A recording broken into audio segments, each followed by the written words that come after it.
Welcome to everyone who cares about health. Today, we'll go over the top 10 foods that have been banned or are about to be restricted by RFK. After decades of debate over an alarming reality that what we call food today is no longer real food, that we are being poisoned from the inside for the first time in history, a U.S. plant Secretary of Health is siding with practicing health professionals rather than traditional health institutions.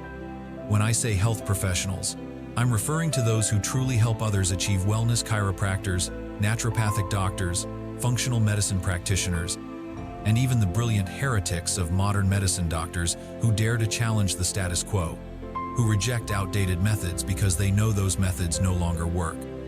And now, finally, we have a U.S. Secretary of Health who speaks the same language as we do.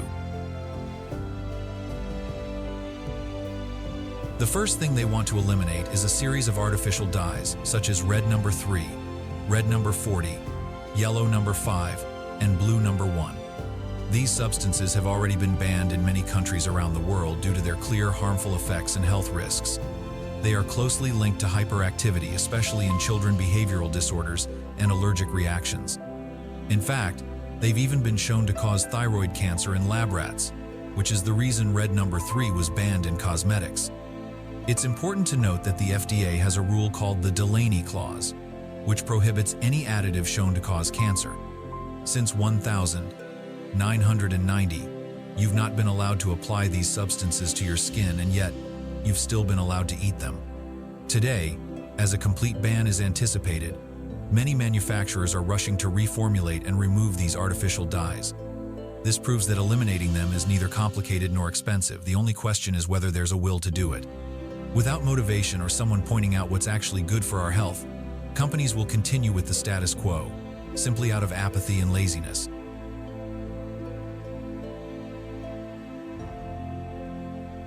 The second issue has to do with seed oils. Kennedy wants to eliminate or restrict the use of oils such as canola oil, soybean oil, corn oil, sunflower oil, and safflower oil. Why? Because these oils contain very high levels of polyunsaturated omega-6 fatty acids, a type of fat that promotes inflammation in the body and contributes to the epidemic of obesity and metabolic diseases. The more omega-6 rich oils we consume, the more we see rises in obesity, insulin resistance, cardiovascular disease, cognitive decline, and dementia. That's why Kennedy wants these oils removed from school lunches. Children should not be consuming them. Instead, we should be providing healthy fats like olive oil, coconut oil, and animal-based butter. I could hardly believe my ears when I heard that. I've made no fewer than 100 videos talking about healthy fats like extra virgin olive oil, coconut oil, and butter, and now I'm hearing it directly from the U.S. Secretary of Health. That truly gives me a lot of hope. However, at the same time, mainstream nutritionists are still insisting that these omega-6 rich vegetable oils, the very ones that have been making us sick since the 1960s, are somehow healthy replacements for saturated fats. Once again, they fall into the fallacy of lumping all saturated fats together as bad, which is completely false. Natural fats like coconut oil, butter, even lard, tallow, and goose fat, when sourced cleanly and not overheated, are stable, safe, and actually beneficial to our health.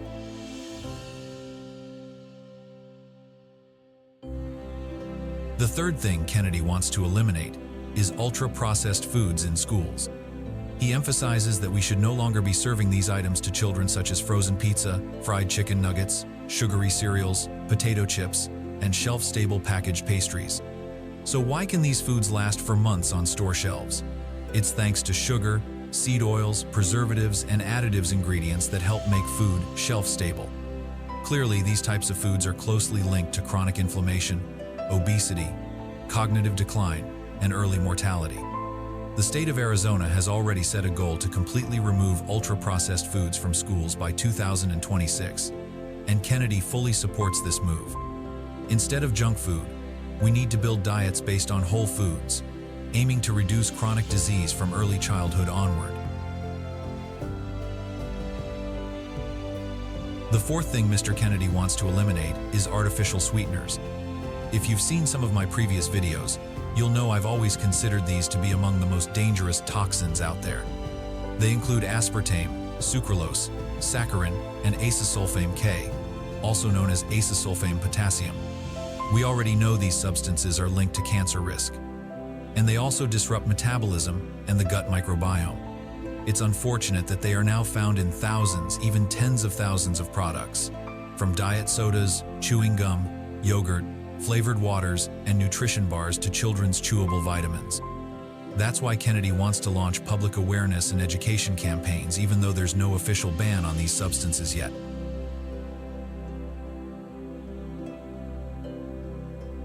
The fifth item is high fructose corn syrup, and Kennedy wants to restrict and reduce its use in schools and government-funded programs.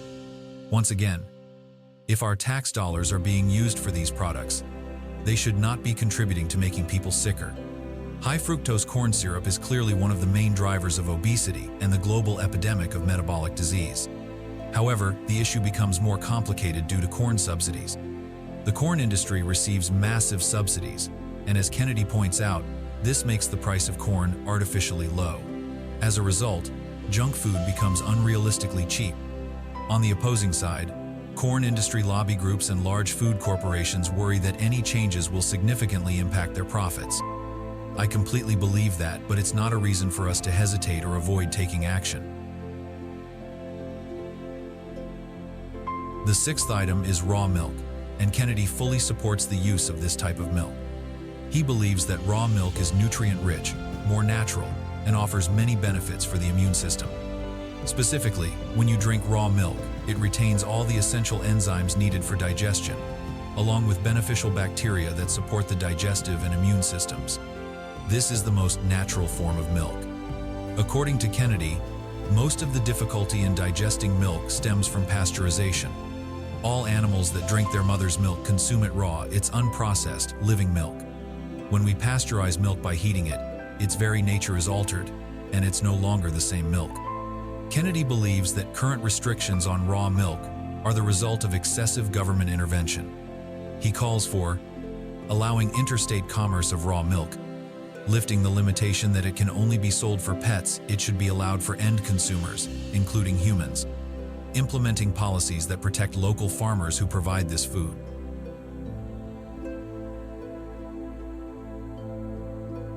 The seventh item Kennedy wants to eliminate is the GRAS legal loophole, generally recognized as safe.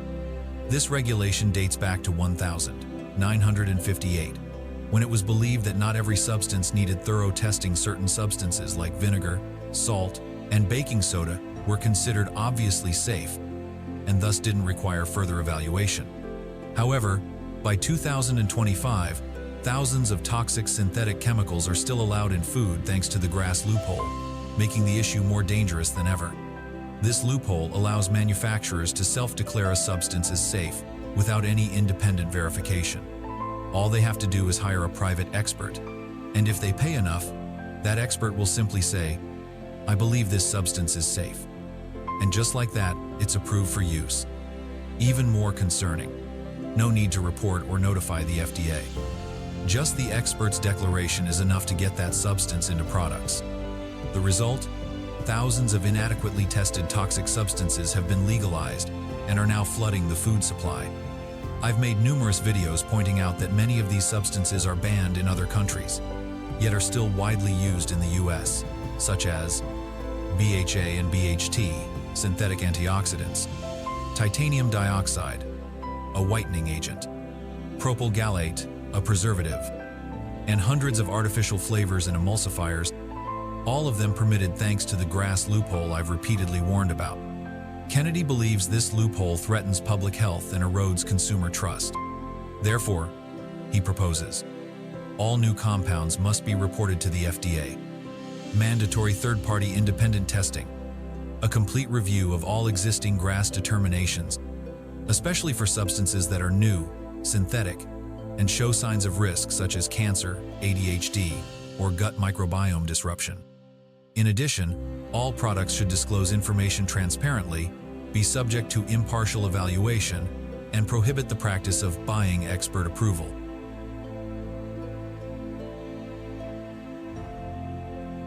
The eighth item Kennedy wants to eliminate is sugary cereals and yogurts.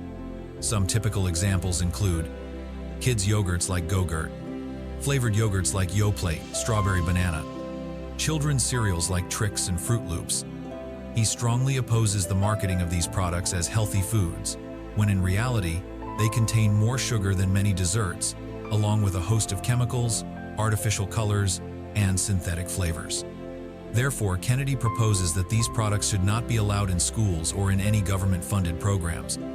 In short, if these foods are paid for by taxpayers, they shouldn't be making people sick.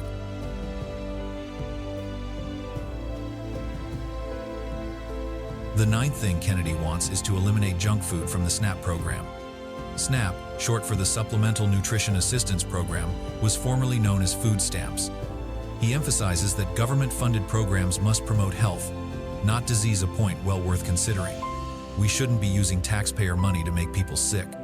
That's why Kennedy wants to remove soda, candy, and ultra-processed foods from all government programs, since it's well known that sugar is a leading cause of obesity, type 2 diabetes, and heart disease, especially harmful in low-income communities.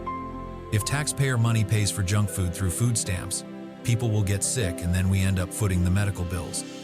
Of course, critics call this a nanny state policy, arguing that it unfairly targets the poor. But I just want to ask, what's unfair about trying to help someone be healthy? Why are we paying for junk food? Should we also pay for alcohol or cigarettes? If we don't draw a clear line, then what really is unfair?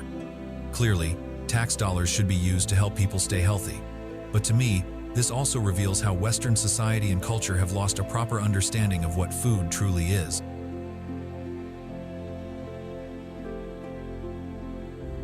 The 10th thing he wants to eliminate or limit is processed meats such as hot dogs, sausages, pepperoni, deli meats, and bacon. The reason is that these meats contain sodium nitrite or sodium nitrate synthetic preservatives. The problem is that when exposed to stomach acid or high temperatures, they can convert into nitrosamines, a known carcinogen. The effect from stomach acid can be harmful, but the much greater risk comes from high heat.